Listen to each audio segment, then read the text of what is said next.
कपितजम्बो फलचारुभक्षणं उमासुतं शोकविनाशकारिकं नमामि विघ्नेश्वरपादपङ्कजं शान्ताकारं भुजगशयनं पद्मनाभं सुरेशं विश्वाधारं गगनसदृशं मेघवर्णं शुभाङ्गं लक्ष्मीकान्तं कमलनयनं योगिभिर्दानगम्यं वन्दे विष्णुभयहरं सर्वलोकैकनाथं श्रीकृष्ण गोविन्द हरे मुरारी हे नाथ नारायण वासुदेव श्रीकृष्ण गोविन्द हरे मुरारी हे नाथ नारायण वासुदेव। बोले गोविंद भगवान की जय। 1000 गौदान का फल देती है आमलकी एकादशी। अथ आमलकी शुक्ल एकादशी व्रत कथा। मानधाता बोले कि हे वशिष्ठ जी, यदि आप मुझ पर कृपा करें तो किसी ऐसे व्रत की कथा कहिए जिससे मेरा कल्याण हो। महर्षि वशिष्ठ बोले कि हे राजन, सब व्रतों से उत्तम और अंत में मोक्ष देने वाले आमलकी एकादशी के व्रत का मैं वर्णन करता हूँ। यह एकादशी फाल्गुन माह के शुक्ल पक्ष में होती है। इस व्रत के करने से समस्त पाप नष्ट हो जाते हैं। इस व्रत का फल 1000 गौदान के फल के बराबर होता है। अब मैं आपसे एक पौराणिक कथा कहता हूँ, आप ध्यान पूर्वक सुनिए। एक वेदिस नाम का नगर था जिसमें ब्राह्मण, क्षत्रिय, वैश्य और शूद्र चारों वर्ण आनंद सहित रहते थे। उस नगर में सदैव वेद ध्वनि गूंजा करती थी तथा पापी, दुराचारी तथा नास्तिक उस नगर में कोई नहीं था। उस नगर में चेतरथ नाम का चंद्रवंशी राजा राज्य करता था। वह अत्यंत विद्वान तथा धर्मी था। उस नगर में कोई भी व्यक्ति दरिद्र व कंजूस नहीं था। सभी नगरवासी विष्णु भक्त थे और आबल वृद्ध स्त्री पुरुष एकादशी का व्रत किया करते थे। एक समय फाल्गुन मास से शुक्ल पक्ष की आमलकी एकादशी आई। उस दिन राजा, प्रजा तथा बाल वृद्ध सबने हर्षपूर्वक व्रत किया। राजा अपनी प्रजा के साथ मंदिर में जाकर पूर्ण कुंभ स्थापित करके धूप, दीप, नैवेद्य, पंचरत्न आदि से आंवले का पूजन करने लगे और इस प्रकार स्तुति करने लगे। हे धात्री, तुम ब्रह्म स्वरूप हो, तुम ब्रह्मा जी द्वारा उत्पन्न हुए हो और समस्त पापों का नाश करने वाले हो। तुमको नमस्कार है।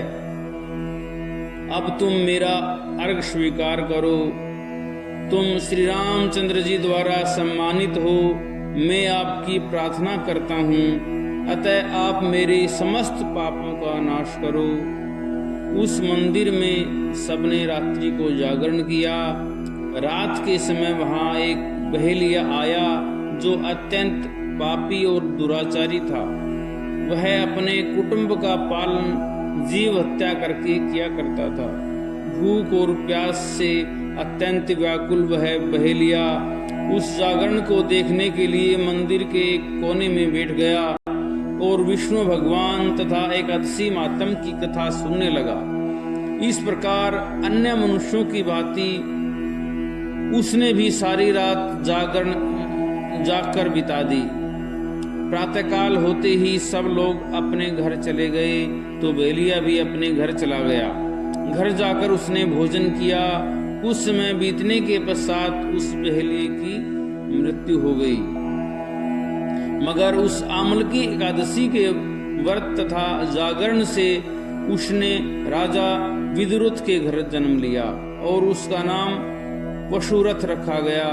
युवा होने पर वह चतुरंगिनी सेना के सहित तथा धन धान्य से युक्त होकर 10,000 ग्रामों का पालन करने लगा।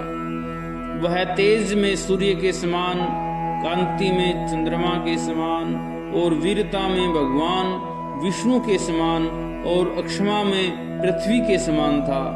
वह अत्यंत धार्मिक, सत्यवादी, कर्मवीर और विष्णु भक्त था। वह प्रजा का समान भाव से पालन करता था। दान देना उसका नित्य कर्तव्य था। एक दिन राजा शिकार खेलने के लिए गया। देवयोग से वह मार्ग भूल गया और दिशा ज्ञान न रहने के कारण उसी वन में एक वृक्ष के नीचे सो गया। थोड़ी देर बाद पहाड़ी मलेच्छ वहां पर आ गए और राजा को अकेला देखकर मारो मारो शब्द करते हुए राजा की ओर दौड़े। मलेच्छ कहने लगे कि इसी दुष्ट राजा ने हमारे माता पिता, पुत्र, पौत्र आदि अनेक संबंधियों को मारा है तथा देश से निकाल दिया है, अतः इसको अवश्य मारना चाहिए। ऐसा कहकर वे मलेच्छ उस राजा को मारने दौड़े और अनेक प्रकार के अस्त्र शस्त्र उसके ऊपर फेंके। वे सब अस्त्र शस्त्र राजा के शरीर पर गिरते ही नष्ट हो जाते और उसका वार पुष्प के समान प्रतीत होता। अब उन मलेच्छों के अस्त्र शस्त्र उल्टा उन्हीं पर प्रहार करने लगे, जिससे वे मूर्छित होकर गिरने लगे। उसी समय राजा के शरीर से एक दिव्य स्त्री उत्पन्न हुई। वह स्त्री अत्यंत सुंदर होते हुए भी उसकी भ्रुकुटी टेढ़ी थी। उसकी आंखों से लाल लाल अग्नि निकल रही थी, जिससे वह दूसरे काल के समान प्रतीत होती थी। वह स्त्री मलेच्छों को मारने दौड़ी और थोड़ी ही देर में उसने सब मलेच्छों को काल के गाल में पहुंचा दिया। जब राजा सोकर उठा तो उसने मलेच्छों को मरा हुआ देखकर कहा कि इन स्त्रियों को किसने मारा है? इन वन में मेरा कौन हितैषी रहता है? वह ऐसा विचार कर ही रहा था कि आकाशवाणी हुई, हे राजा, इस संसार में विष्णु भगवान के अतिरिक्त कौन तेरी सहायता कर सकता है? इस आकाशवाणी को सुनकर राजा अपने राज्य में आ गया और सुखपूर्वक राज्य करने लगा। महर्षि वशिष्ठ जी बोले कि हे राजन, यह आमलकी एकादशी के व्रत का प्रभाव था।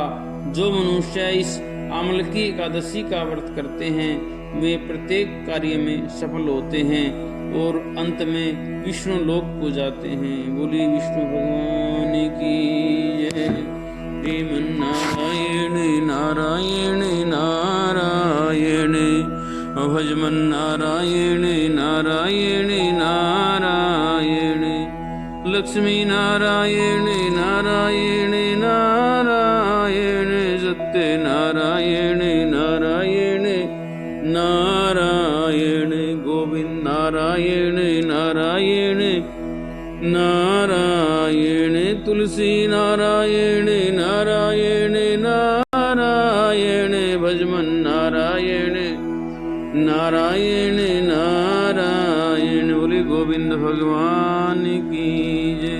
एकादशी मैया की जय।